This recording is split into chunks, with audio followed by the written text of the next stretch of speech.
Eva! Eva! Walang hiya ka! Mamalita, ano po yun? Huwag mo akong matawag-tawag na mama. Wala akong anak na linta. Ilabas mo ang anak ko. Saan mo siya tinatago, ha? Ano pong ibig niyong sabihin? Nasa trabaho po si Alwin. Huwag ka nang magsinungaling sa akin, Eva. Pumunta ako sa pinapasukan niya. Matagal nang hindi nagtatrabaho si Alwin doon. Napakasinungaling mo talaga. Po, hindi ko po yun alam, Mama. Nagpaalam po siya kanina na papasok daw po siya. Ay, baka sa iba na umuuwi ang anak kong yon. Kung iwanan ka man niya, ay ako na yung pinakamasaya. Pweh! Makaalis na nga! Pinagtitinginan siya ng mga kasama nitong nagtitinda ng isda sa palengke. Sinugod kasi siya ni Aling Lita na may dalang malaking upo. Madalas na gano'n ang tagpo sa pagitan ni Eva at ng biyanan nitong si Aling Lita. 3 taon na itong kasal sa asawang si Alwin, ngunit hindi pa rin sila tanggap ng nanay nito. Labis na nanlumo si Aling Lita nang dalhin ni Alwin sa kanila ang buntis na noon na si Eva. Pinag-aral niya ito sa kilalang kolehiyo sa probinsya nila, ngunit nabigo itong makuha ang diploma. Halos himatayin si Aling Lita nang nalaman nitong tumigil ang anak sa pag-aaral. Si Alwin kasi ang panganay doon, kaya ibinuhos niya ang pera at pag-asa sa anak. Nang babaeng ama nito at may ibang pamilya na, kung kaya't mag-isa na lamang siyang nagtataguyod sa 3 niyang anak. Ang kita nito sa pagtitinda ng gulay sa palengke ang tanging bumubuhay sa kanila. Kaya ganoon na lamang ang pagkadisgusto ni Aling Lita sa manugang na si Eva. Kahit anong pilit kasi nitong pabalikin sa pag-aaral ng anak ay hindi na ito sumusunod. Ayos ka lang ba, iha? Kayang sama talaga ng biyanan mong yan, ano? Ayos lang po ako, Lola. Salamat po. Lakasan mo lang ang loob mo. Hindi pwedeng mahina sa biyanan na dragon, ha? Napatawa na lamang ito sa tinura ng matandang kasama niya sa pwesto. Kasalukuyang nagtitinda si Eva ng isda sa palengke. Tinutulungan nito ang kanyang asawa sa paghahanap buhay. Nakarinig siya ng ilang bulong-bulungan mula sa kasama niyang nagtitinda rin ng mga isda. Oy, ano pang tinitingin-tingin nyo dyan? Tapos na ang palabas. Abay, atupagin nyo yung isda nyo dyan. Mga tsismosang ito, oh. Inismiran lamang siya ng ilan na naroroon. Sanay na siya dito.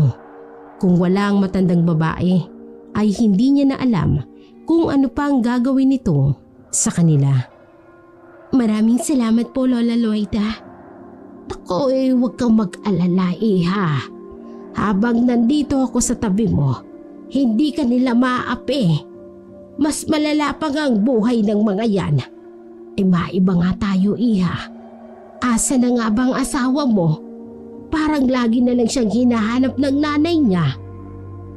Nagpaalam po kanina. Pupunta lang daw po sa trabaho.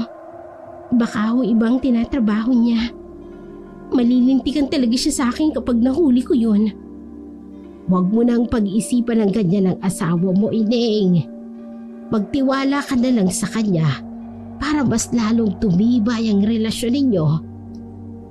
Ay, tingnan mo kami ng asawa ko. Abay, going strong pa rin hanggang ngayon. Napahagik-gik ang matanda na mukha namang kinilig. Napangiti na lamang si Eva sa kanya. Sa loob ng 3 taong pagsasama nila ng asawa niya, ay niminsan, hindi nila pinag-awayan ng babae. Laging ang nanay nito ang nagiging problema nila. Nakabukod na kasi sina Eva ng tirahan, buhat noong ikasal sila. Tutol pa nga nung una si Aling Lita dahil ayaw niyang mawalay sa anak nito. Kalaunan, napapayag din siyang magbukod sila dahil sa paglalambing ng anak. Hindi na bigong mag-abot ng pera si Alwin sa nanay niya kada kinsenas at katapusan ng buwan. Pambawi man lang daw yun ng anak sa magulang. na minsang nagpaaral sa kanya. Katapusan na kasi ng buwan kaya naman hinahanap na ni Aling Lita ang kanyang anak. 2 buwan na kasing dumadalang ang pagbibigay nito ng pera. Nabalik naman sa realidad si Eva nang may dumating na customer. Magkano po ang kilo ng isdang yan? 150 po. 140 naman po yung iba. Dyan ako sa 150. Bigyan mo ko ng 2 kilo. Ay, sige po. Salamat po. Eto po, balik po kayo ulit ha. Oo ba? Basta ikaw uli ang magtitinda. Ay, naku po. Dito naman po ako lagi. Balik po kayo ulit. Maraming salamat po. Ay, malakas talaga itong pwesto mo. Kaya inggit sa'yo yung ibang tendera. Ay, naku Lola. Swertihan lang po talaga. Ay, sus, anong swerte? Maganda ka kamo. Ay, Lola naman eh. Ay, naku Eva. Ay, mauuna na ako ha. Paano po yung natitirang isda nyo la? Ilalako ko na lang ito sa daan pa uwi. Sige po la, mag-iingat po kayo. Umuwi ka na pagkaubos niyan ha. Abay, konti na lang yan. Umuwi ng matanda habang bitbit ang balding may lamang isda. Uugod-ugod na ito, ngunit hindi kinakikitaan ng kahinaan. Mag-iisang taon na siya sa kanyang pwesto at ang matanda lamang ang naging mabait sa kanya doon. Hindi rin nagtagal, naubos na ang kanyang tindang mga isda. Nagligpit na ito at masayang masaya na uuwi. Wala pang kanyang asawa sa bahay nila nang datnan niya. Naligo na muna siya para matanggal ang lansa ng isda sa kanyang katawan. Pagkalabas niya ng kwarto ay kararating lamang ng kanyang asawa. Pagod na pagod itong naupo sa upuang gawa sa kawayan. Napansin siya nito, kaya naman niyaya siya nitong maupo sa kanyang kandungan. Kumusta ang maganda kong asawa? Nakaubos ako ng isda ngayong araw, mahal. Mabuti naman kung ganun. Napapagod ka na ba? Sakto lang naman. Ikaw ba, kumusta ang araw mo? Ang trabaho mo? Ayun, si boss na naman ang problema. Paiba-iba kasi ng plano. Ayaw niyang maniwala sa sinabi ni Aling Lita na hindi na nagtatrabaho sa warehouse bilang payroll manager ang asawa.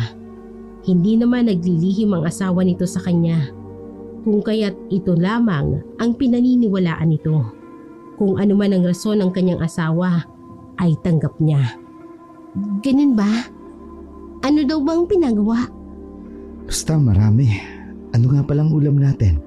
Hindi pa nga ako nakakapagluto ng ulam eh. Kain na lang kaya tayo sa labas. Tutal nakaubos naman ako ng isda kanina. Naku, gastos lang yan. Sardinas na lang ulamin natin. Hindi pa nga ako nakakapagbigay ng pera kay Ine. Baka mamaya inaaway ka na naman niya na hindi ko alam. Hindi pa naman. Basta kung aawayin ka ni nanay, magsabi ka lang sa akin. Ayokong ginaganyan ka niya. Sanay na rin naman ako kay mama. Huwag kang mag-alala. Kung sakaling inaway man ako ni Mama Lita, ikaw ang unang makakaalam. Nagbukas na lamang ng sardinas si Eva upang ulamin nila ng kanyang asawa. Kasabay ng pagsubo ng kanin ay siyang nilunok ni Eva ang kasinungalingang yon upang hindi magkasira ang mag-ina. Ulila na si Eva kung kaya't ayaw niyang maranasan ng kanyang asawa ang mawala ng ina dahil lamang sa ganoong bagay. Lumipas ang mga araw. Napapansin ni Eva ang laging pagod ang kanyang asawa. Hindi naman ito ganun dati dahil magaan lamang ang trabaho nito mula sa pinagtatrabahuhan. Umusbong ang pagdududa nito sa asawa. Ayaw niya mang aminin, ngunit naaapektuhan siya sa sinabi ng ina ni Alwin. Mahal, mukhang pagod na pagod ka yata ah. Kumusta ang araw mo? Ayos lang. Si boss kasi ang daming utos. Alam niya naman na hindi ko kayang gawin ng iba. Mga lahing incheck talaga. Napapansin ko kasi, lagi kang pagod nitong mga nakarang araw. Ayos lang, mahal. Huwag kang mag-alala. Ikaw ba? Huwag kang magpapapagod sa pagtatrabaho, ha? Sino pa ba naman ang magtutulungan kung hindi tayo rin naman? Huwag ka rin mag-alala, mahal. Ayos na ayos lang ako. Kinabukasan, nakita ng matandang si Loida na nagmumukmuk na si Eva sa harap ng paninda nito. Kaya't marahan niyang tinampala ang kamay nito. Oy, ano bang problema, iha? Abay kay aga-aga, ganyan ang mukha mo. Kasi naman po, Lola, si Alwin eh. Ano na naman bang problema sa asawa mo? Abay, nag-away ba kayo? Alam niyo naman pong hindi kami nag-aaway noon. Uy, ano na naman ba? Huwag mong sabihin pinagdududahan mo na naman ang asawa mo na may ibang babae. Nagdududa na po ako sa kanya, Lola eh. Lagi po siyang pagod. Wala naman siyang oras sa akin. Hindi na nga rin po kami nagtatabi. Isa lang naman po ang ibig sabihin nun. May babae siya. Ay, dakoy, Sus Maria Joseph naman, ining. Sa tagal nating naging magkaibigan, hindi ko man lang narinig na ng babae ang asawa mo. Ay palagi lang naman yung dragon niyang nanay ang siyang nagiging problema. Iba po kasi ang pakinamdam ko ngayon. Mukha kong may tinatago si Alwin sa akin. Ay ganito na lang ang gawin mo. Puntahan mo siya sa pinagtatrabahuhan niya. Abay magtanong ka doon. Ako nang bahala sa paninda mo. Tila nabuhayan naman ang babae sa kanyang narinig. Agad itong tumayo at inayos ang kanyang gamit ng may pagmamadali. Abay kumalma ka, ining. Alam mo ba kung saan siya nagtatrabaho? Meron po yatang nabigay sa akin si Alwin na address dati. Teka lang ho. Eto po. Buti po't nandito pa. Aalis na po ako, Lola. Ay, balitaan mo ko. Ay siya, mag-iingat ka. Hinalikan ni Eva ang noo ng matanda bago ito tuluyang umalis sa kanyang pwesto. Mabilis na tinahak nito ang terminal ng jeep at mahigpit na hinahawakan ang kapirasong papel kung saan nakasulat ang address ng warehouse na pinagtatrabahuhan ng kanyang asawa. Agad niya naman itong natunton at nang magtanong-tanong ito. Hindi pa kasi ito nakakapunta kahit na matagal nang nagtatrabaho ang asawa niya. Abala kasi ito sa palengke at wala nang oras pang bisitahin ang asawa. Hindi naman ito nagkulang sa lalaki dahil pagkatapos niyang magtinda sa palengke, inaasikaso naman niya ang mga gawaing bahay. Sa nakabukas na gate ng warehouse, nakita ni Eva ang galit na lalaki. Sinisigawan niya mga manggagawang naroroon. Mukhang yun ang amo nila, ayon sa tindig at sa pananamit nito. Nang makita siya nito, nagkasalubong ang kanyang dalawang kilay. Doon na silayan ni Eva ang singkit na mga mata nito. Ang mas ikinagulat ni Eva ay ang tuwid na pananagalog nito nang lapitan siya nito upang magtanong. Anong ginagawa mo dito, miss? Hindi naman kami hiring. Ay naku po, hindi po ako mag-a-apply. May hinahanap lang po akong tao. Sino ba yon? Kilala ko lahat ng nagtatrabaho dito. Kaya pwede kong ituro sa iyo ang hinahanap mo. Naku, saktong-sakto naman po palang dating ko. Nandito po ba si Alwin? Kumunot ang noo ng kausap niya. Tila nawala ng timpla ang mukha nito. Paasik niyang sinagot si Eva. Si Alwin baka mo? Matagal nang hindi nagtatrabaho ang taong yan dito. Sana hindi ko na siya makita dahil hindi ko alam ang gagawin ko sa kanya kapag nakita ko pa siya. Po? Ano pong ibig niyong sabihin? May nagawa po ba si Alwin sa inyo? Malaki ang kasalanan niya dito, miss. Lahat ng tao galit sa kanya. Wala ka na bang ibang itatanong? May gagawin pa kasi ako. Wala na ho. Maraming salamat po. Bagsak ang balikat ni Eva nang lisanin niya ang lugar na iyon. Hindi niya matanggap na sa kauna-unahang pagkakataon ay naglihim at nagsinungaling sa kanya ang kanyang asawa. Hindi rin niya maintindihan ang sinabi ng lalaki na kausap niya. Mabait na tao ang asawa nito. Kahit pa noong college sila ay palakaibigan nito. Wala siyang nababalitaan na may naging kaaway ito. Kung hindi pa siya nabuntis noon ay baka naging representative pa ito ng kanilang department.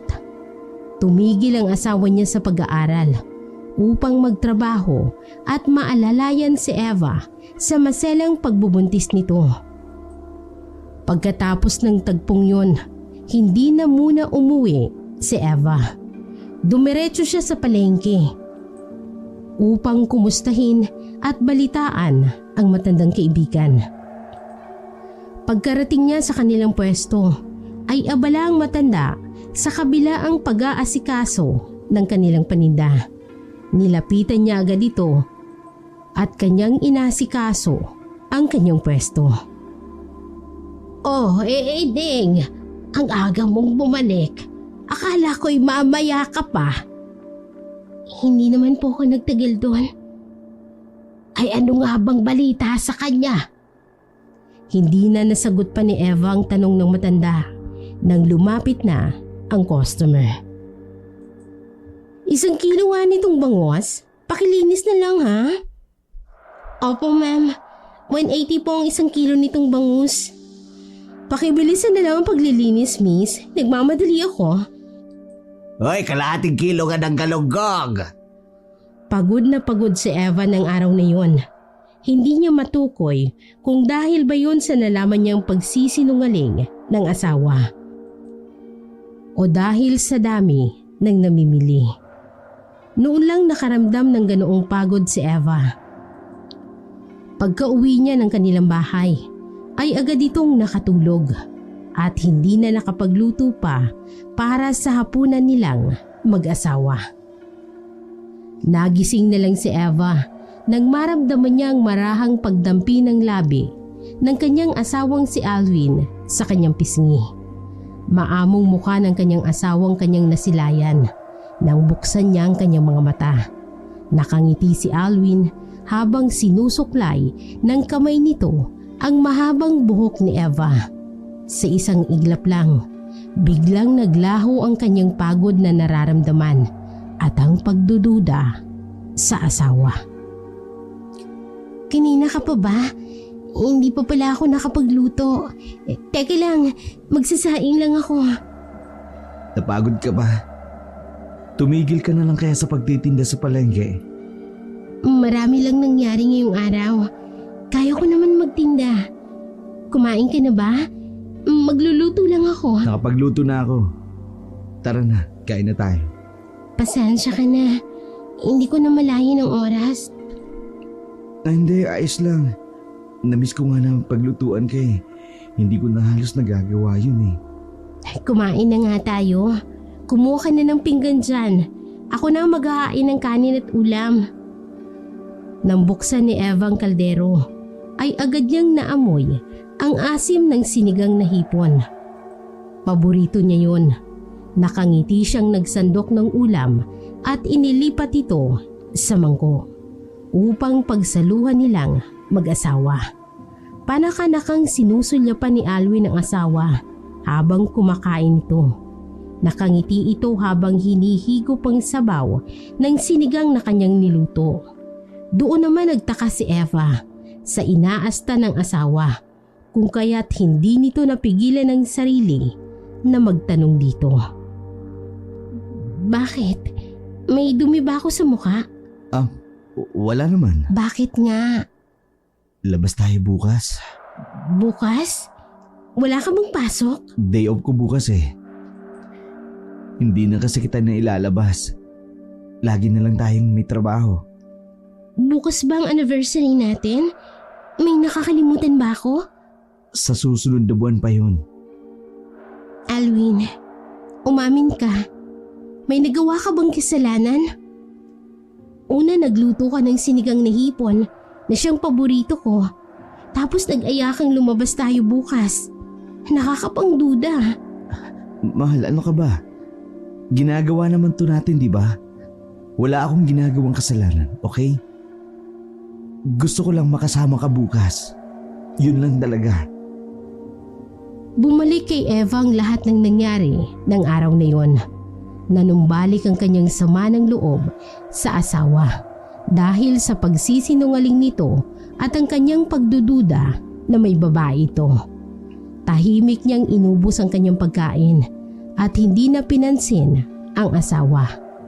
Matapos nilang kumain, iniligpit niya ang pinagkainan nila. Siya ang naghugas ng plato, samantalang ang kanyang asawa ay iniwan niya sa sala upang manood ng TV. Maya-maya pa ay naramdaman niya ang mainit na yakap ng kanyang asawa sa likod nito habang naghuhugas siya ng pinagkainan nila. May nagawa ba akong kasalanan sa'yo? Bakit ang tahimik mo, mahal? Alam mo ang ginawa mo, Alvin? Anong nangyayari sa'yo, mahal? Kinakaba naman ako sa pagtawag mo sa pangalan ko. Hindi na nakapagtimpi pa si Eva. Itinigil nito ang paghuhugas niya ng plato at hinarap nito ang kanyang asawa. Tapatin mo nga ako. May babae ka ba? Pumunta ako sa warehouse kanina. Wala ka doon. Sumeryoso ang mukha ni Alwin dahil sa narinig mula sa asawa. Ininspeksyon niya ang katawan ng asawa na labis naman na ipinagtaka ni Eva. Nag-aalala itong tiningnan ang kanyang braso na siya namang iniwas ni Eva. Ano bang ginagawa mo? Wala akong babae. Hindi ka ba nila sinaktan doon? Hindi. Bakit naman nila ako sasaktan? Huwag ka nang bumalik doon, ha. Naiintindihan mo? Sabihin mo nga sa akin ang lahat. Hindi ka naman ganito noon, ah. Hindi ka naman naglilihim. Alam kong may hindi ka sinasabi sa akin. Mabuti nang hindi mo alam, Eva. Huwag mo nang isipin ang bagay na yan. Asawa mo ko, Alwin. May karapatan akong malaman ang lahat ng nangyayari sa'yo. Tila natauhan ito dahil sa hinaing ng asawa. Lumambot ang ekspresyon nito at hinawakan siya sa kanyang mukha. Bukas ko na sasabihin sa'yo, ha. Tapusin mo muna ang ginagawa mo dyan at matulog na tayo. Maaga pa tayong aalis bukas. Tanging-tango na lamang ang kanyang itinugon sa asawa. Nauna nang pumasok si Alwin sa kwarto nila at siya namang hindi mapalagay na naiwan sa kusina. Nang pumasok si Eva sa kanilang kwarto ay tulog na ang kanyang asawa. Napabuntong hininga na lamang ito sa kahinubad ang hindi pa nahuhubad na medyas nito. Matagal niyang tinitigan ang mukha ng asawa. Namumulang kayumanging balat nito. Kahit tulog, ay nakakunot ang kanyang noo na para bang dala-dala niya ang napakalaking problema. Humiga na si Eva sa tabi ng asawa. Bumabagabag sa kanyang isip ang labis na pag-aalala nito nang marinig niyang pumunta siya sa pinagtatrabahuhan. Hindi na makapaghintay pa si Eva na dumating ang bukas. Gusto niyang malaman ang katotohanan mula sa asawa. Hindi niya namalayan na nakatulog na siya dahil sa pag-iisip ng maaaring maging dahilan ng kanyang asawa. Nagising na lamang siya kinabukasan nang maamoy niyang bagong lutong sinangag. Dumiretso siya sa kusina at doon niya nakita ang kanyang asawa na nakaligo na at nakapangbihis. Nang makita siya nito, agad siyang ngumiti. Good morning. Upo ka na. Hindi mo man lang ako ginising. Mukhang masarap kasi ang tulog mo eh. Saan nga pala tayo pupunta mamaya? Secret. Nagulat si Eva nang dalhin siya ng kanyang asawa sa pamilyar na lugar na hindi niya gaanong napupuntahan ng mga nakalipas na buwan. Mabigat ang kanyang loob nang dalawin nila ang puntod ng kanilang namayapang anak. May matataas na damo sa paligid nito. May lantang bulaklak na rin na naroroon. Nilinis ng kanyang asawang paligid ng puntod. Naglagay na rin ng dalang bulaklak. Binisita nila ang kanilang nag-iisang anak na namayapa na dahil sa sakit na pneumonia. 3 taong gulang na dapat yun ngayon. Ngunit kinuha agad sa kanila ang kanilang anak noong 1 taong gulang pa lamang ito. Si Eva ang sinisisi ni Aling Lita kung bakit namatay ang kanilang anak. Ayon dito, naging pabayang ina si Eva. Kung nakinig lamang daw ito sa kanya, dapat ay buhay pa ang kanilang anak. Hindi na nasundan pa ang namayapa nilang anak.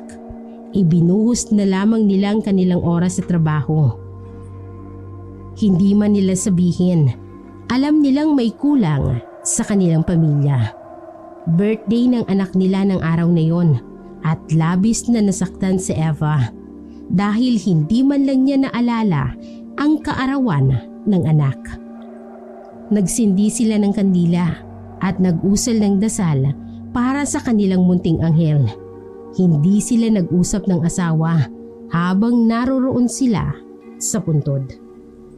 Pagkatapos nilang bisitahin ang anak, dinala ni Alwin si Eva sa dating paaralan kung saan sila nag-aral ng kolehiyo.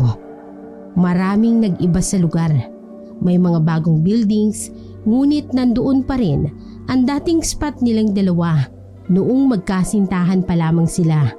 Naglatag ng tela si Alwin sa lilim ng isang puno na naroroon at doon sila naupo. Open field yun. Dahil walang pasok ay may mangilan-ngilan silang nakikitang tao. Inilabas ni Eva ang dala nilang pagkain. Bakit dito mo ako dinala? Naalala mo ba nung halos himatayin ako sa sobrang init doon sa PE natin? Hindi ka sanay sa init. Kahit nasa probinsya na tayo nakatira. Oo. Sumasakit kasi ang ulo ko habang nagbababad ako sa araw na matagal. Maraming nangyari sa atin, ano? Dito sa punong ito, ipinangako natin na hindi tayo maglilihim sa isa't isa. Dito ko rin uulitin ang pangakong yun sa'yo. Kaya magtatapat ako. Matagal na akong walang trabaho. Galit sila dahil pinagbibintangan nila ako sa bagay na hindi ko naman ginawa. Totoo ang sinasabi ko sa'yo. Wala ako naging babae. Sa ilang taong pagsasama natin, mahal ko kayo ng anghel natin. Kung ganun, bakit lagi kang pagod? May bago ka bang trabaho? Oo. Nag-apply ako sa isang construction site. Hindi naman gaano malaki ang sahod ko doon kumpara sa dati kong trabaho.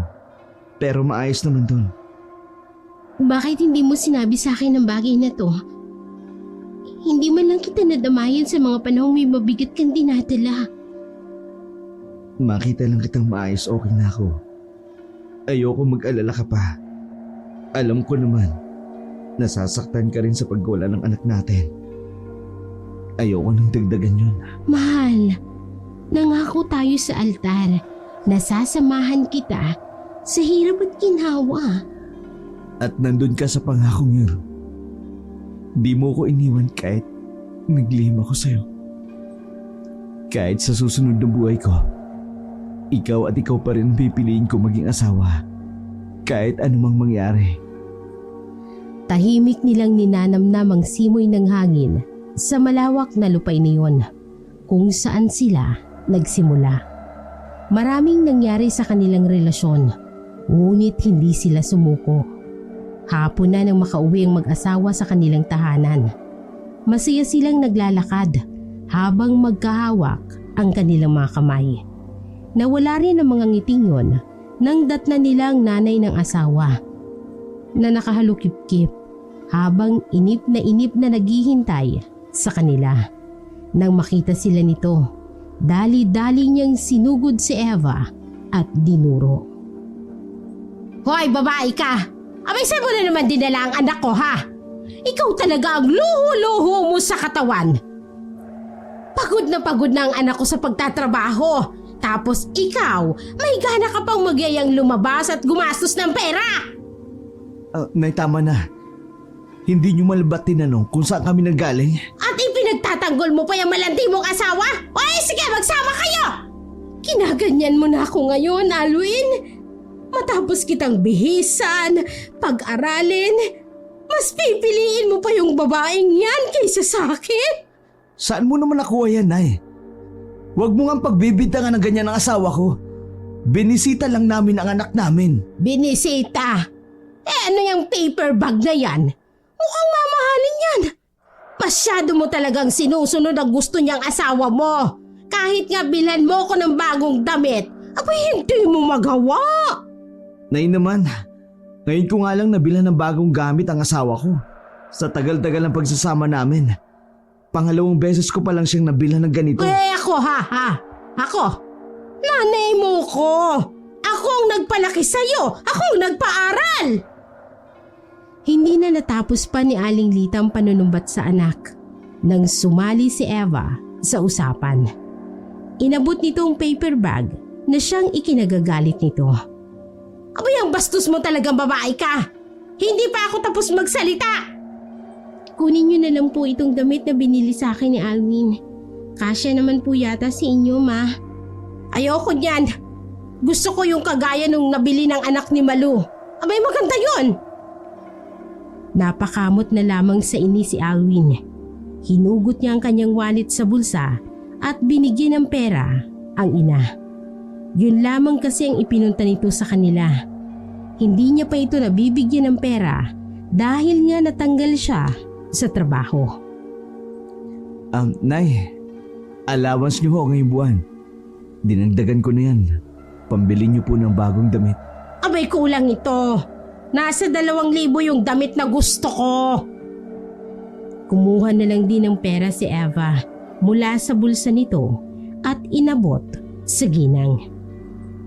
Idagdag niyo na po ito, Ma. Bilhin niyo na po yung damit na gusto niyo. Ay, akin na yan. Para naman magkakwenta ka. O ay siya, alis na ako. Sa susunod, Alwin, abay huwag ka naman malilate ng pag-abot ng pera. Alam mo naman, nagbabayad tayo ng tuition ng mga kapatid mo.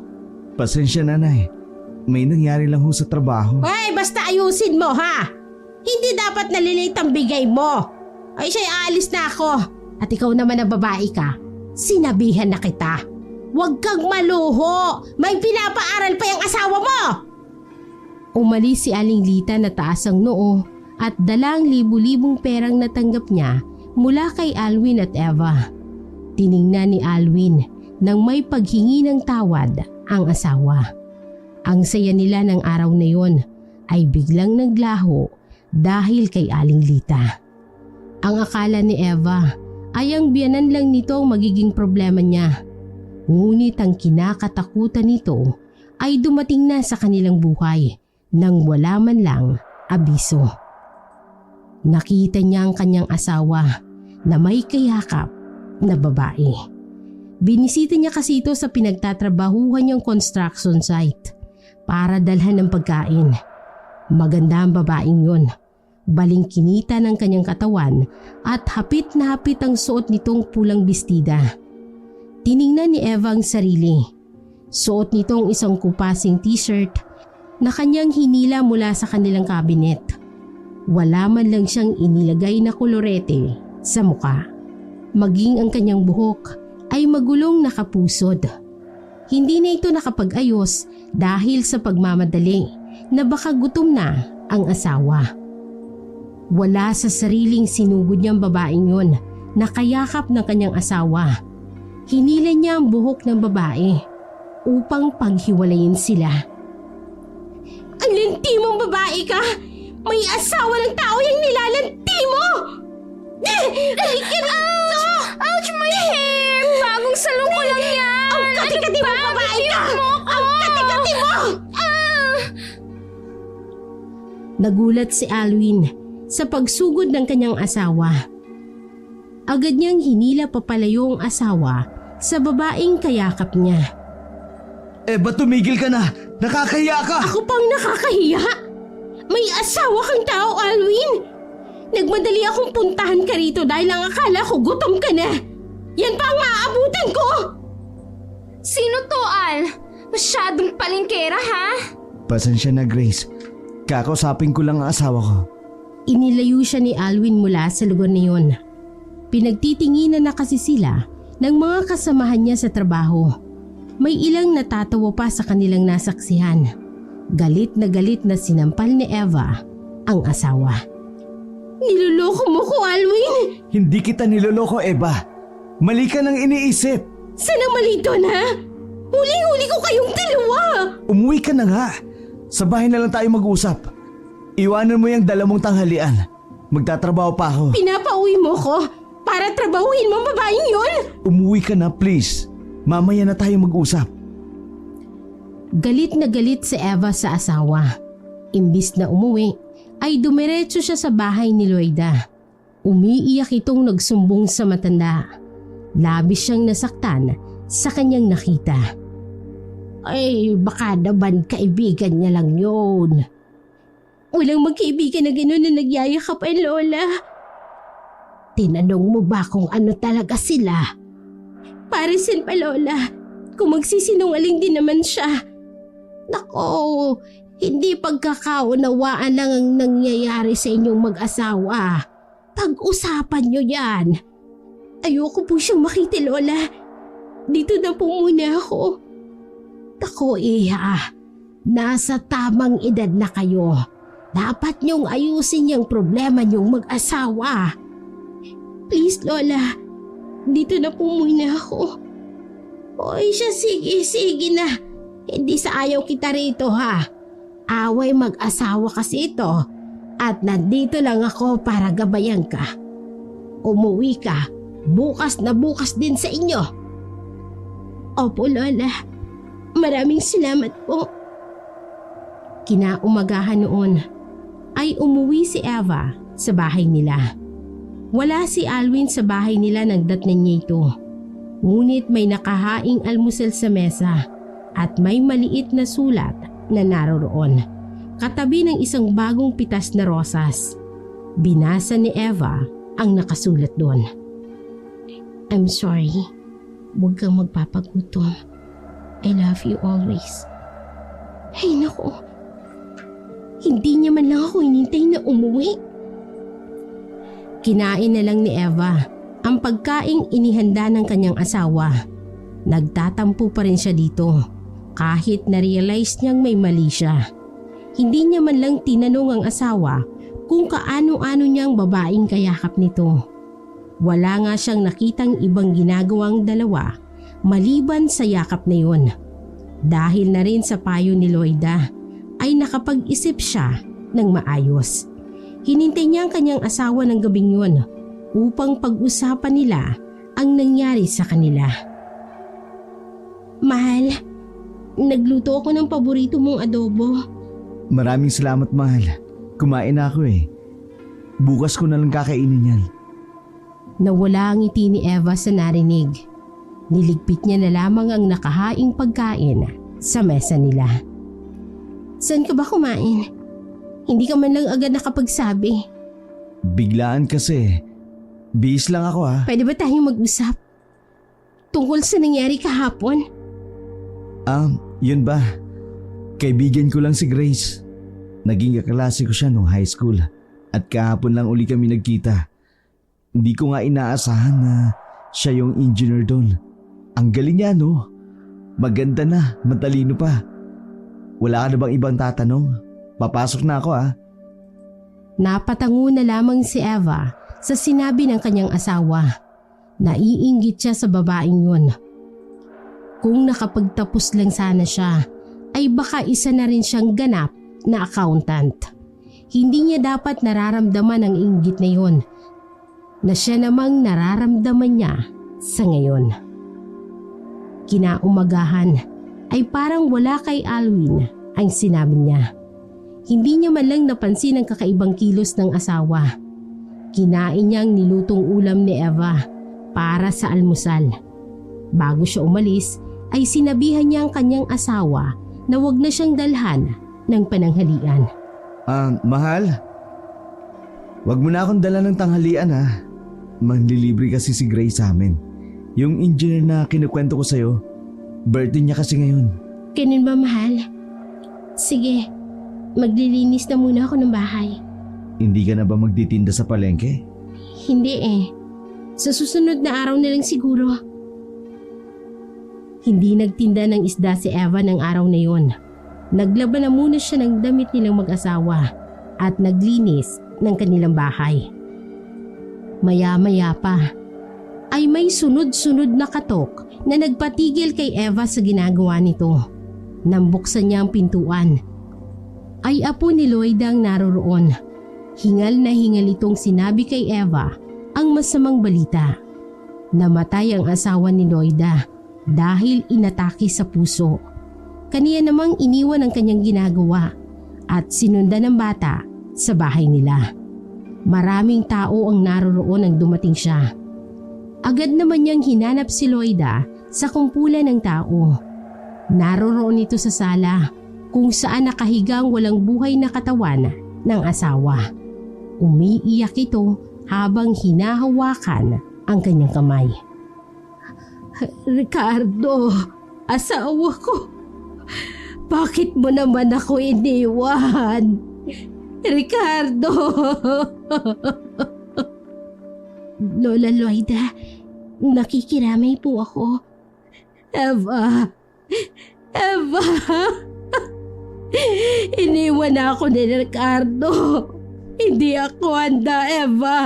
Ayokong tanggapin ang nangyari. Ganun po talaga ang buhay, Lola. Mahirap po, oo. Pero hindi po natin hawak ang buhay ng mga mahal natin. Sana bumangon siya sa pagkakahimlay para hindi na kami maghiwalay pa. Nangilabot si Eva sa huling binitawang salita ni Lola Lloyda. Alam niyang hindi pa nito matanggap ang pagkamatay ng asawa, kung kaya't inalon niya na lamang ito. Alam ko pong nasasaktan kayo, Lola. Papagpahingin na po natin si Lolo. Dadating na po maya-maya yung punerarya para kunin ang katawan niya. Iniwan muna ni Eva ang matanda kasama ang asawa nito. Pumunta siya sa labas ng kanilang bahay upang magsimulang maglinis. Kinausap niya na rin ang mga tao doon upang tumulong sa paggawa ng maliit na tent para sa burol. Sa dami ng ginawa ni Eva ay hindi na niya namalayan ng oras. Malapit ng gumabi nang magpaalam muna ito sa matanda upang umuwi sa kanila. Lola, lakasan niyo po ang loob niyo ha. Uuwi na po muna ako sa amin. Magluluto po muna ako ng hapunan ng asawa ko. Babalik din po ako mamaya. Maraming salamat sa tulong mo, Iha. Nang makauwi si Eva, ay nadatnan niya ang kanyang asawa na basang-basa ang damit nito. Inis na inis nitong hinugasan ng kaldero nila para magsaing. Napansin siya ni Alwin na kararating lang sa sala. Hindi gaanong kalakihan ang kanilang bahay, kung kaya't madaling mapansin kung may taong darating. Ginabi ka yata. Hindi naman ganito ang uwi mo ha. Saan ka ba galing? Sa bahay ni Lola Lloyda. Namatay kasi ang asawa niya. Kung nandun ka, babangon ba ang patay? Hindi ka malang nagluto o kahit ang nilaban natin, hindi mo nasampay. Kailangan ako ni Lola. Kailangan din kita, Eva. Wala ka ng oras sa akin. Imbis na kakain na lang ako pag uwi ng bahay, kailangan ko pang tapusin ang mga labahan. Intindihin mo naman ako, Alwin, oh. Tama nga si nanay. Nakulam ka ng matandang yan. Kaya hindi mo na siya maiwan-iwan. Hindi man kukulam si Lola Lloyda. Huwag mo siyang pagsalitaan ng ganyan. Eh ano, aswang? Baka ngayon yung pamatay sa asawa niya eh. Alwin! Konting respeto naman sana sa matanda. Naging mabuti siya sa akin. Eh di magsama kayo ng kaibigan mo, aswang! Makaalis na nga! Saan ka pupunta, Alwin? Gabi na, baka mapano ka pa sa daan. Pupunta ako kila nanay. Doon ako maghahapunan. Nagutom ako dahil wala man lang ako naabutang pagkain dito. Kasi ang asawa ko, nandun sa matandang aswang! Alwin naman! Malayo pang bahay nila mama. Magbubukas na lang ako ng dilata. Yun na lang ang ulamin natin. Wag na, alis na ako! Hindi na napigilan pa ni Eva na umalis ang kanyang asawa. Ang ginawa na lamang niya, itiniklop niya ang mga damit na natuyo na ilang araw niya nang hindi nagagalaw. Lagi kasi itong nasa bahay ng matanda. Sa susunod na araw ay libing na ng asawa nito. Kung kaya't hindi maganda ugaga ang matanda sa pag-aasikaso sa mga bisita. Isa lang kasi ang anak ni Lola Loida at hindi ito makakauwi dahil nasa ibang bansa ito nagtatrabaho. Walang ibang inaasahan si Lola, kaya naman hindi rin ito maiwan ni Eva. Nang gabing yun, pinaulanan ng bala ng mga nakamotor si Alwin nang pauwi ito sa kanilang bahay. Hindi na ito nakatakbo o nanlaban pa dahil sa bilis ng mga pangyayari. Walang gaanong dumadaan sa lugar na yon, kung kaya't hindi agad nakita ang duguan na katawan ni Alwin. Maya-maya pa ay dumaan si Lita sa madilim na tulay na yon. Galing siya sa burol ng asawa ni Loida dahil napagkasunduan nilang mga tindera sa palengke na dumalaw at magbigay ng konting abuloy. Hindi naman ang pakikiramay ang sadya ni Lita doon, kung hindi ay ang sugal. Wala ito sa mood dahil natalo sila ng ilang daan. Kapag minamalas ka nga naman talaga oo, ay nakakainis! Nadaanan niya ang isang lalaking nakahiga sa kalsada. Inismiran niya lang yon at hindi ito pinansin. Binalikan niya rin agad ito dahil napansin niya ang pamilyar na damit na suot nito. Kanyang binili yon noong 12 kaarawan ng panganay niya. Hindi siya maaaring magkamali dahil yon ang natitirang ganoong klase ng damit. Nakipag-agawan pa siya noon dahil usong-uso yun ng mga panahon na yun. Nang lapitan niya ang lalaking nakahiga sa kalsada, nakumpirma niya na ang anak niya ngayong si Alwin. Duguan ito at wala ng buhay. Napasigaw si Lita sa nakita. Tulong! Ay, tulungan niyo ang anak ko! Ang anak ko! Tulong! Wala sa sariling binuhat niya ang kanyang anak. Kahit na mas mabigat ito sa kanya, ay hindi niya alam kung saan siya kumuha ng lakas upang itawid ang anak sa mahabang tulay na yun. Dinala niya ang kanyang anak sa kanilang bahay. Tulog na tulog ang dalawa nitong anak nang dumating siya. Itinago niya sa kwarto niya ang anak. Pinunasan ng mga dugo sa katawan nito. Umiiyak siya habang binibilang ang mga tama ng baril sa kanyang katawan. 20 ang tama ng baril na nasa iba't ibang parte ng katawan nito. Pagkatapos niyang punasan, ay binihisan niya ito ng bagong damit. O hayan anak, ang gwapo-gwapo mo na ulit. Matulog ka lang dyan ha. Nandito lang si nanay sa tabi mo. Pakanta-kanta si Aling Lita habang naghahanda ng almusal sa araw na yon. Mukhang masaya ito dahil nagluto siya ng adobo bilang ulam sa agahan nila. Nagtataka man ang kanyang 2 anak ay hindi na ito nagtanong pa. Ang akala nila ay nanalo ito sa sugal noong nakaraang gabi. Akin itong pakpak ng manok. Ano sa'yo? Akong nauna dyan eh. Paano ikaw ang nauna? Eh hawak ko na nga. Shh! Tumahimik nga kayo. Abay natutulog ang kuya nyo. Huwag niyong gisingin. Bakit po nandito yung si Kuya Nay? Sino ang kasama ni ate sa kanila? Ay nako, huwag mo nang hanapin ang babaeng yon. Dito na muna titira ang kuya nyo. Kawawa naman si Ate Eva.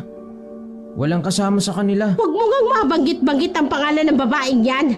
Hayaan mo siya sa kanila. Pagkatapos nilang mag-agahan, dinala ni Lita ng pagkain ng kanyang anak na payapang natutulog sa kanyang kwarto. Anak, eto ay kumain ka na muna. Bumangon ka na dyan anak. Hindi ba't paborito mo itong adobong manok? Abay, nag-aagawan pa nga yung mga kapatid mo doon sa isang piraso ng pakpak. Tingnan mo, oh, ipinagtabi kita. Alam kong paborito mo rin itong pakpak. Anak, Alwin, kausapin mo naman ang nanay. Anak. Walang natanggap na sagot si Lita sa anak na himbing ang tulog. Iniwan niya ang pagkain sa lamesa na nasa tabi ng higaang yun. Lumabas siya ng kwarto at sinigurong nakalak ang pintuan nun. Ipinasok niyang mabuti ang susi sa loob ng kanyang bra. Palingali nga pa itong pumasok sa kusina. Doon, nakita niya ang kanyang anak na si Anton na naguhugas ng plato. Anton, ikaw na muna magbantay sa pwesto ngayon. Po, may gala kami ng barkada ko ngayon eh. Si Anding na lang po ang utusan nyo. Anong ako? May gagawin akong project sa kaklase ko. Di ako pwede, no? Magbukas na kayo doon. Ikaw na doon, Anton. Ano ba yan? Nakakainis naman eh. Sinabi ko na ngang gagala kami. Walang nagawa si Anton kung hindi sundin ang ina nito. Alam niya kasing kahit anong pagpupumilit niya ay mas papaboran nitong kanyang dalawang anak na nauna sa kanya. Siya kasi ang bunso kaya't laging nasa kanyang bagsakan ng utos. Kung hindi lang sana sila iniwan ng kanyang ama ay siguradong sunod siya sa layaw. Siya lang kasi ang paborito nito. Inis niyang pinag-aayos ang mga gulay at ang ilang paninda sa pwesto nila. Nakita nito ang kanyang ate Eva na nasa kanyang pwesto at kausap ang isang matandang babae na mahinang nagpapaypay ng kanyang panindang isda. Isinawalang bahala lamang yon ni Anton. Sa kabilang banda naman, kinausap ni Eva ang matamlay na matanda. Ilang araw pa lang, magmula nung ilibing ang kanyang asawa, ay nagtinda na ito ng isda sa palengke. Lola, ayos lang po ba kayo? Sigurado po kayong kaya nyo nang magtinda ngayon? Ay, oo naman Maaalala ko lang ang asawa ko kung nasa bahay ako. Mabuti nang nandito ako. Basta kung kailangan nyo ng tulong, nandito lang po ako ha. May mas malaki ka pang ang problema sa akin. Hindi pa rin ba umuuwi ang asawa mo? Ilang araw na nga pong hindi umuuwi eh. Nag-aalala na nga po ako. Ay, saan ba siya ngayon? Ang balita ko po, nasa bahay po nila. Pasensya ka na Nag-away pa kayo ng dahil sa akin. Hindi naman po ikaw ang dahilan kung bakit po kami nag-away, Lola. Nang araw ding yun, hindi inaasahang pangyayari ang dumating sa buhay ni Lita. Habang naglilinis ng kwarto, naramdaman nito ang paggalaw ng kanyang anak. Sa gulat, nabitawan nito ang dalang walis. Titig na titig si Alwin sa kanya. Ngunit walang mababakas na ekspresyon sa mukha nito.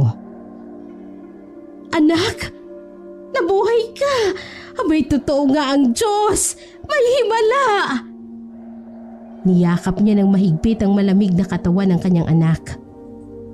Walang mapagsidla ng saya niya ng araw na yun. Ang kanyang namatay na anak ay muling nabuhay. Ilang araw nang matamlay si Eva dahil hindi pa umuuwi ang kanyang asawa.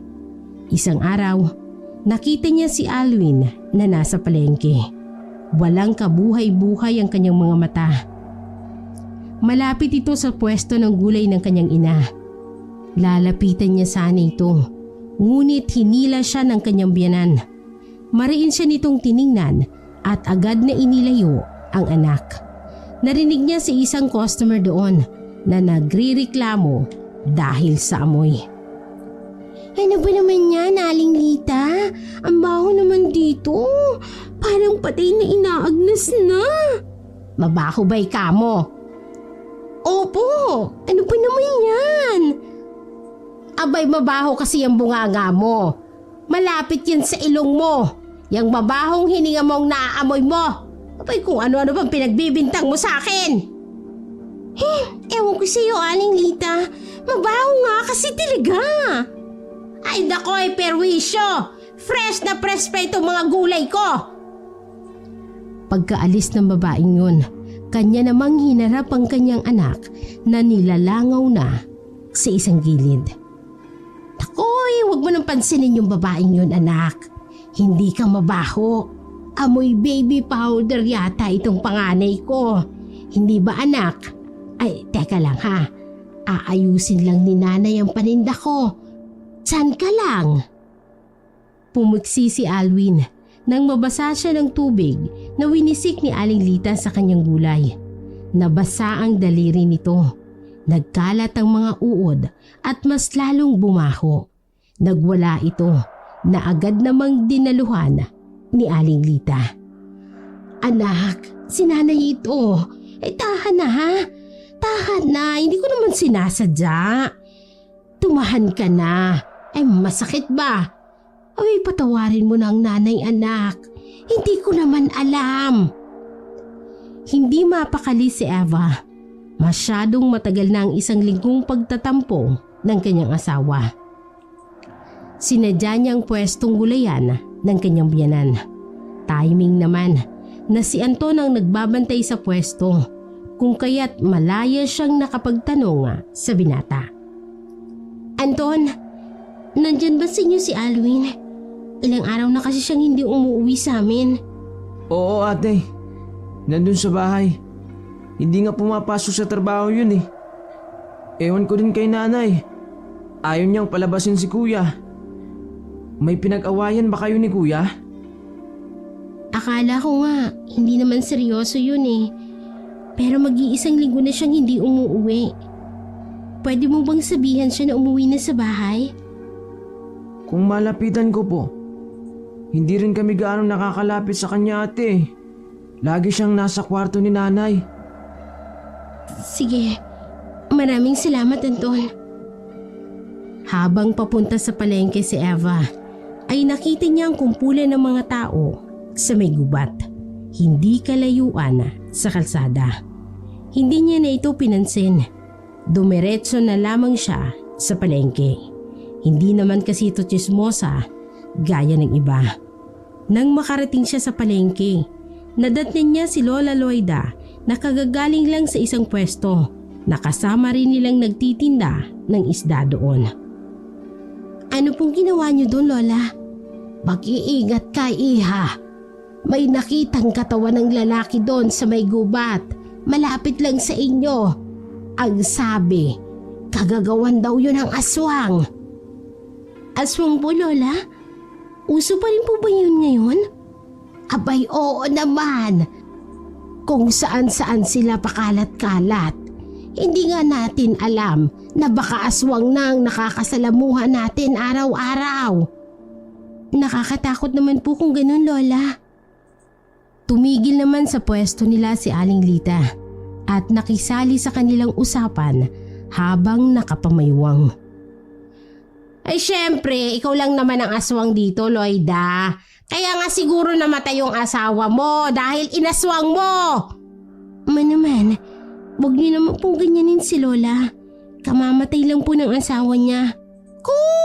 Alam ko na yung mga galawan ng ganyang aswang na yan. Nag-aabang yan ang bibiktimahin. Aba hindi na ako magugulat kung biglang lapain kanyang kasama mo. Hindi po aswang si Lola Loida. Ayos lang ako, Ining. Kahit ano pang sabihin mo, Lita, walang katotohanan ng mga yan. Umalis ka na nga rito at minamalas pang paninda namin. Makaalis na nga. Huwag kayong bumili dyan sa mga aswang na yan. Baka imbes na isda ang bilhin nyo, abay lamang loob na pala ng tao. Ay, puruha talaga yung biyanan mo, iha. Siya ka mong aswang. Pagpasensyahan nyo na lang po, Lola. Ano pa nga ba? Sa sumunod na araw, ay naging sunod-sunod ang mga namamatay sa kanilang lugar. Naalarma na ang mga otoridad sa itinuturong aswang na salarin sa pagpatay. Pinag-iingat ang mga taong naninirahan doon. Bago mag-alas 6, ay inaabisuhan ng mga mamamayan sa lugar na yon na wag nang lumabas pa ng gabi kung hindi naman kinakailangan. Dahil walang gaanong kaibigan si Eva, maliban sa matanda, ay walang nakapagsabi sa kanya na hindi na pwedeng lumabas ng ganong oras. Sinadya niyang puntahan ang bahay ng kanyang biyanan upang kausapin ang asawa. Nadaanan ni Eva ang tulay kung saan namatay si Alwin. Bilog na bilog ang buwan at malamig ang ihip ng hangin ang dumampi sa kanyang balikat. Nakaamoy ng masangsang na amoy si Eva na nasa gilid ng tulay. Napansin niyang may lalaki roon na may ginagawang kung ano. Hindi na lamang niya ito pinansin at dire-diretsong tumawid doon. Ilang malalim na buntong hininga ang ginawa ni Eva bago kumatok ng 3 beses sa bahay ng kanyang biyanan. Tao po! Tao po! Hoy, sino bang nandyan? Teka lang! Bumukas ang pintuan at tumambad kay Eva ang biyanan nitong nakapantulog na. Napairap na lamang ito nang makita si Eva. Oh, ano kailangan mo? Gusto ko po sana makausap si Alwin. Ilang araw na po kasi siyang hindi umuuwi. Ayaw na nga ng anak ko sa'yo. Kaya umalis ka na rito. Hindi po kayo magdidesisyon sa aming dalawa, Ma. Maniniwala lang po akong ayaw na sa akin ni Alwin kung narinig ko po mismo sa kanya yon. Papasukin niyo po ako. Alwin? Alwin, mahal! Nandito ako! Mag-usap tayo! Ay, naku, ang kulit mo ring babae ka, no? Wala nga siya rito! Kaya nga umalis ka na! Hindi pinansin ni Eva ang biyanan na nagpupumilit na paalisin siya. Binuksan niya ang pintuan ng kwarto, ngunit wala ito roon. Nang pihitin niya ang 3 pintuan, ay doon na siya itinulak ng matanda. Naamoy ni Eva ang masangsang na amoy na yun na siyang naamoy niya sa palengke at sa tulay kanina. Ano pong amoy yun? Bakit ang baho, Ma? Abay, wala ka nang pakialam doon. Umalis ka na! Kita mo nang wala dito si Alwin eh. Ang kulit mo rin talagang babae ka, no? Uuwi na po ako. Kung sakali pong umuwi man dito si Alwin, pakisabi na lang po na umuwi na sa bahay. Oy, sige na! Umuwi ka na! Nabigong makita ni Eva ang kanyang asawa. Nakatungo itong naglalakad sa tulay. Hindi niya napansin ang lalaking nakaabang sa kanya. Walang ano-ano ay nabangga siya nito. Duguan ang kanyang damit at sobrang baho na rin. Kung kaya't napatakbo na lamang sa takot si Eva. Isinarado niyang mabuti ang mga pintuan ng kanilang bahay. Hindi niya naaninag ang mukha ng lalaking yun. Ngunit nakakasiguro siya na hindi yun isang tao. Kinaumagahan, naikwento niya sa matanda ang nangyari sa kanya ng gabing yun. Ay, yan na nga bang sinasabi ko sa'yo? Hindi mo ba nabalitaan? Abay, may pinatay na naman. Malapit ito sa tulay. Hey, Diyos ko! Ano bang nangyayari? Sobrang nakakatakot na. Bakit po ba sa lugar lang natin nangyayari ang patayan? Kung hindi siguro ako nakatakbo, baka po napatay na ako ng kung anumang nilalang na yun. Ay, sana nga ba yung asawa mo? Hindi pwedeng nag-iisa ka sa inyo. Baka mamaya akyatin ka dyan ng masasamang loob. O di kaya'y kung anong nilalang na pagala-gala sa gabi. Yun na nga po ang problema ko, Lola. Wala po siya sa bahay ni na Mama Lita. Pero ang ipinagtataka ko lang po, masangsang na amoy po sa bahay nila. Amoy na bubulok. Ay, baka naman mga gulay lang yon na hindi na ibenta. Ang narinig ko nga, ay halos wala nang bumibili dyan sa kanya. Kasi naman daw, ang baho ng pwesto niya. Namimiss ko na po talaga ang asawa ko, Lola. Pupuntahan ko po ulit sa kanila mamaya. Baka po magkita na kami. Abay iha, delikado na. Bukas ka na lang ng umaga pumunta. Hindi naman po ako magpapagabi, Lola. Pagkatapos ko po, diretso na po ako sa bahay nila. Dalhin mo itong balisong na ito mamaya. Proteksyon mo yan. Pagmamayari yan ng asawa ko. Pero ipapahiram ko muna sa'yo. Huwag na po, Lola. Sa inyo na po ito. Kunin mo na, iha. Ibalik mo na lang sa akin bukas. Saradong pwesto ni Aling Lita nang daanan yun ni Eva bago ito umuwi.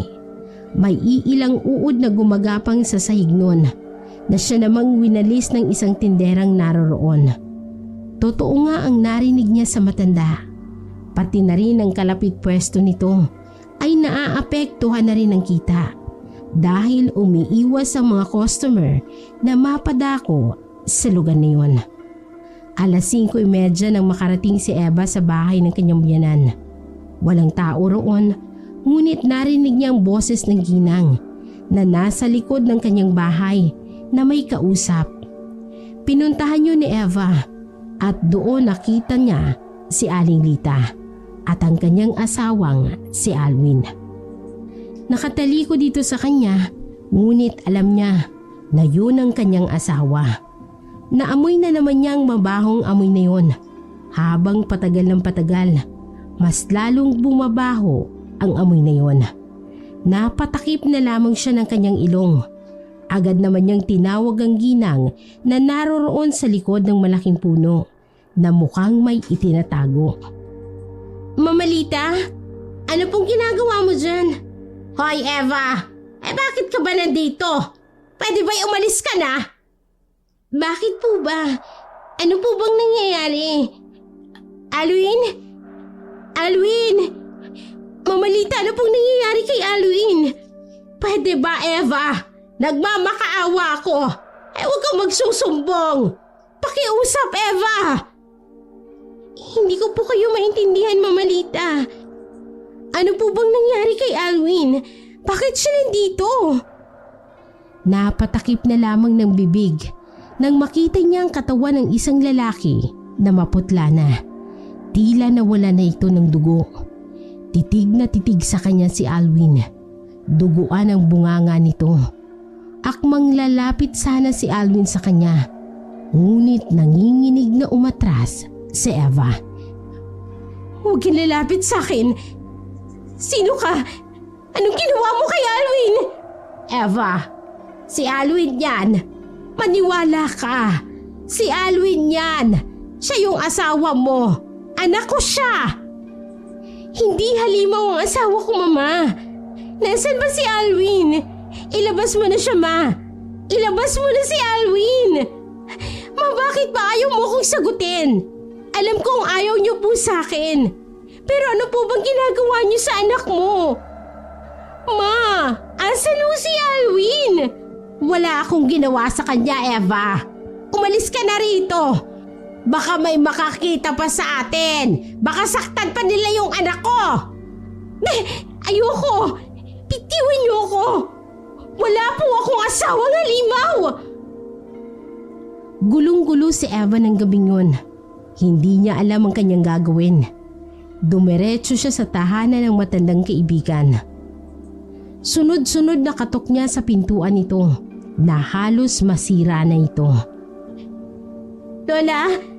Lola, buksan mo po ang pinto! Si Eva ito! Lola! Lola! Ay, sus Maria Josep naman, Eva! Abay, gabing-gabi na. Bakit nasa labas ka pa rin? Ano bang nangyari sa'yo? Ay, halika! Pumasok ka dali! Pasok! Lola! Lola!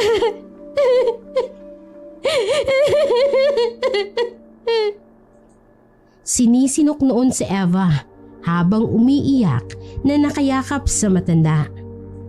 Naguguluhan man ang matanda ay niyakap na lamang nito pabalik si Eva.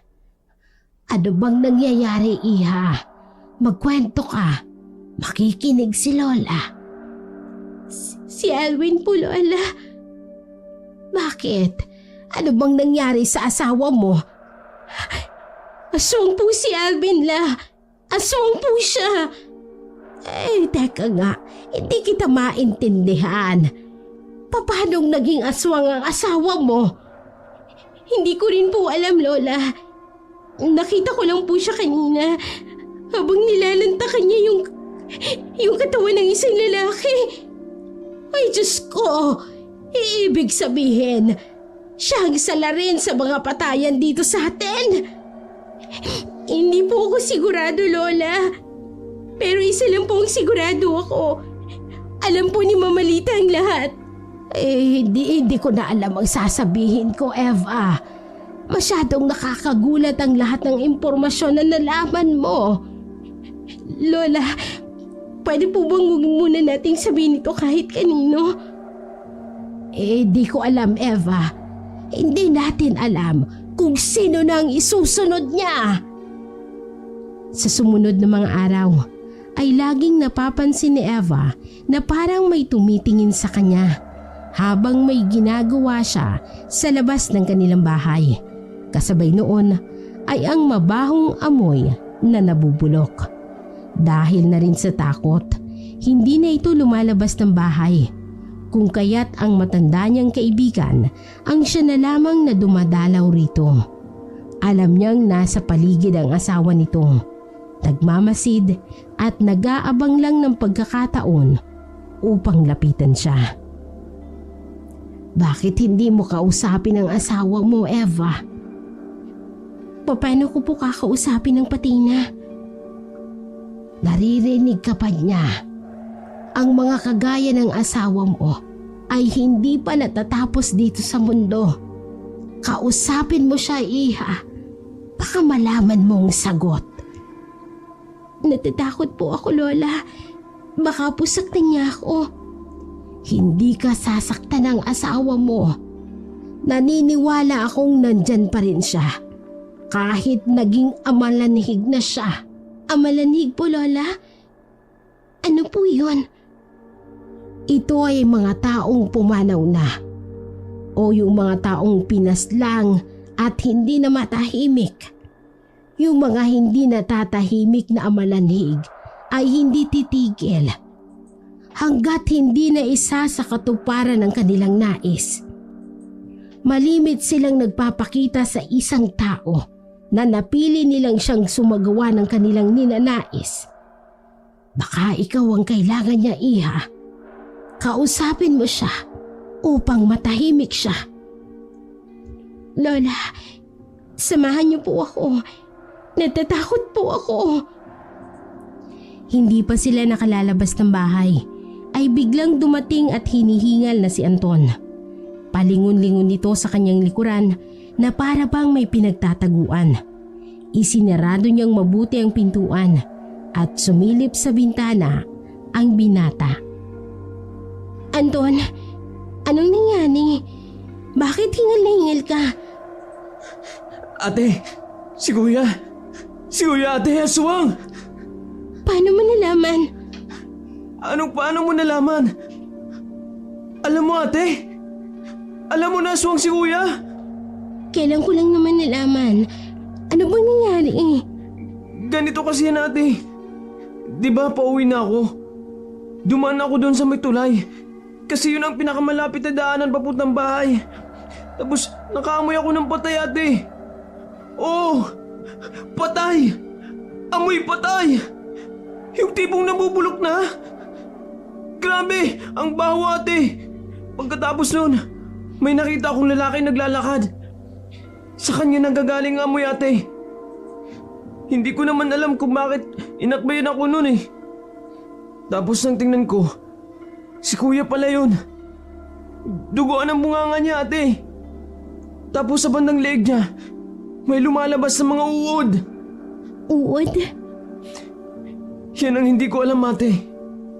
Matagal nang patay ang kuya mo, oh.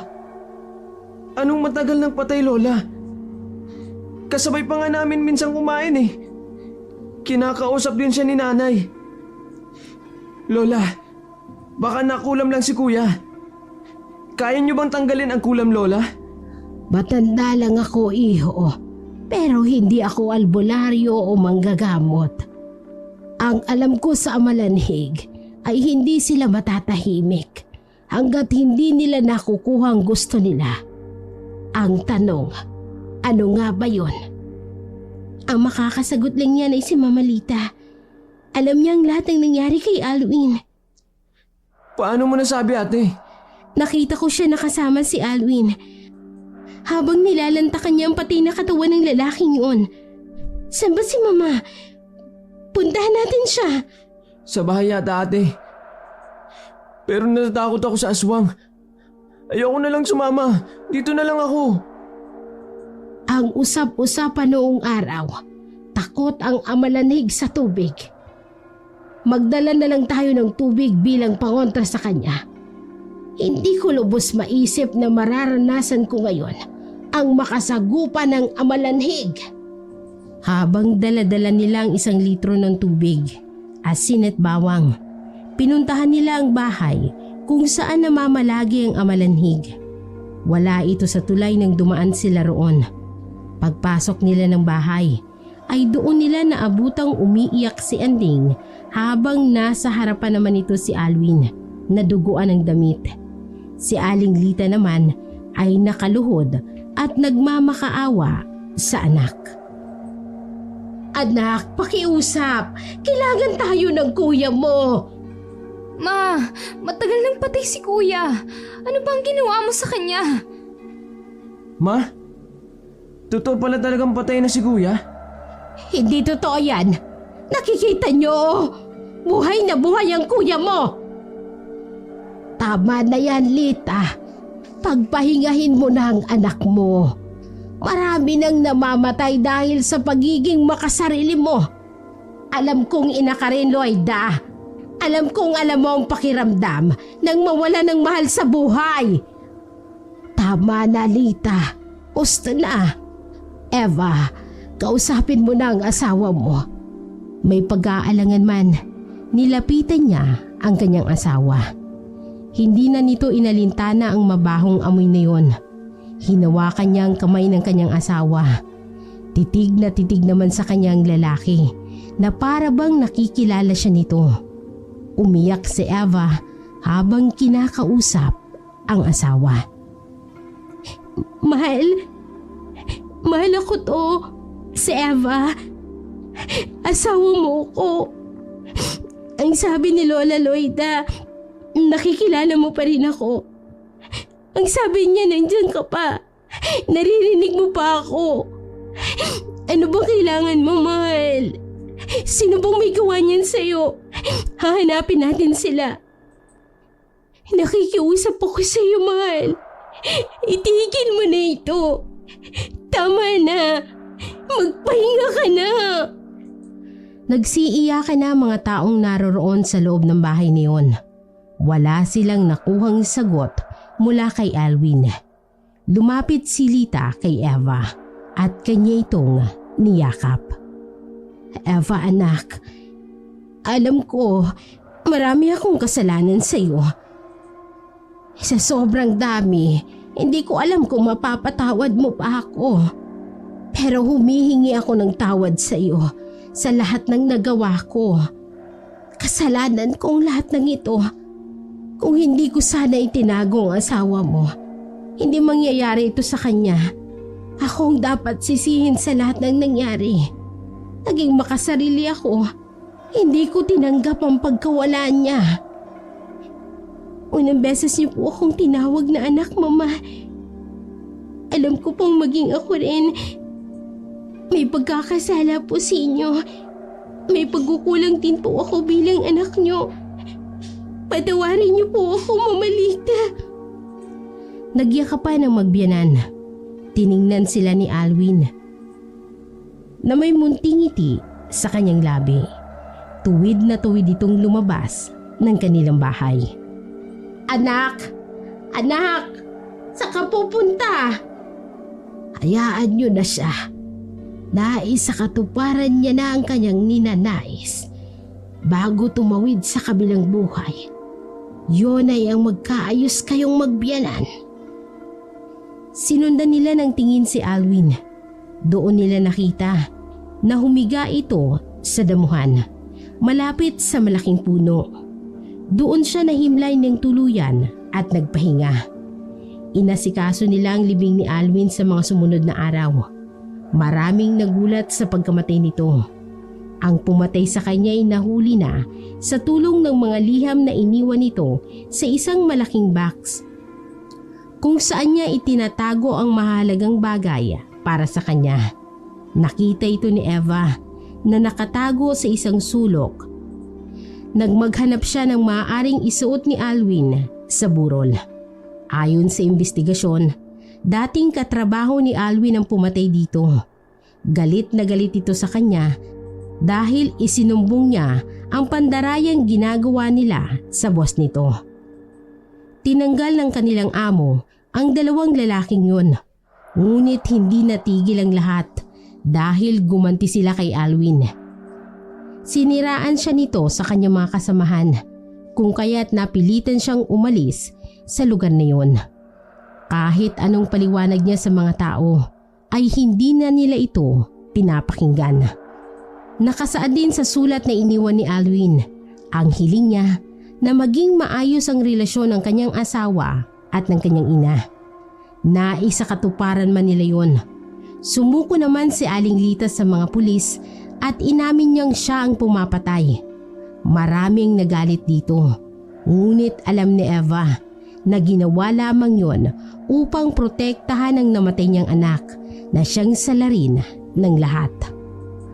Habang nakakulong naman si Aling Lita, ay siya na munang nagpapaaral sa dalawang kapatid ni Alwin na naiwan. Tinutulungan siya ng mga ito sa pagtitinda ng gulay at isda upang matustusan ang kanilang pag-aaral. Ate, may delivery tayo ng gulay ngayon ha. Baka makalimutan mo. Ang supplier din po ng isda ate, ngayon maniningil. O siya, sige, umalis na kayo. Baka malate pa kayo sa klase nyo. Aalis na po kami ate. Diretso na lang po kami dito mamaya ha. Mag-iingat kayo. At teka lang, may mga allowance pa ba kayo? Opo ate, may sobra po sa baon na binigay mo nung isang araw. Alis na kami te ah. Bye! Dumating naman ang nakangiting si Loida na dinaluhan siya sa kanyang pwesto. Abay, ang sisipag nilang dalawa ano. Alam ko pong masaya si Alwin kung saan man po siya ngayon. Nakakasiguro ako, payapa na siya doon iha. Masayang nakatanaw si Eva sa papalayong ribulto ng magkapatid. Napagdesisyonan niyang hindi na siya mag-aasawa ulit.